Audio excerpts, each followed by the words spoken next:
sir ଆପଣ କଣ କହିଲି ସାର୍ ମୁଁ ଚିହ୍ନି ପାରିଲେ ଜାଣିପାରିଲି ମୁଁ ଫେରିକିନି ଦୀପକ କହିଦେବେ ତାପରେ ମୁଁ ପଳେଇଯିବି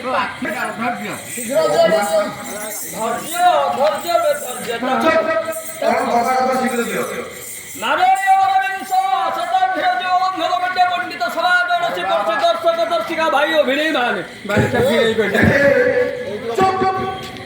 আরে ভাই কইলো ঠিক আছে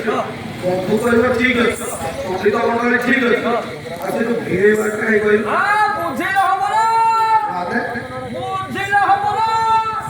ভাই ও ভিড়ে মানে কহিবার তাৎপর্য আছে ଆମେ ଯେତେବେଳେ ଆସି ପ୍ରଥମ ପାଲା ଏଠି ଆରମ୍ଭ କଲୁ ଆପଣ ବସାଘର ଥିଲେ ଗୁଡ଼ାଏ ଲୋକ ଥିଲେ ବହୁତ ଲୋକ କିଏ ତା ଭିତରେ ବାବୁଲା ବାପା କିଏ ବାବୁଲା ବାପା କିଏ ବିନୁଆ ବାପା କିଏ ସିନୁଆ ବାପା ସିଏ ସବୁ ଘରକୁ ଛୁ ଯେମିତି ଘରକୁ ଗଲେ ତାଙ୍କ ଘରେ ପଚାରିଲେ କଣ ପଚାରିଲେ ହେଇଗ ପାଲା ଆମ ସାଇ ମନ୍ଦିର ପାଖରେ ହଉଛି ତମେ କାହିଁ ପଳେଇ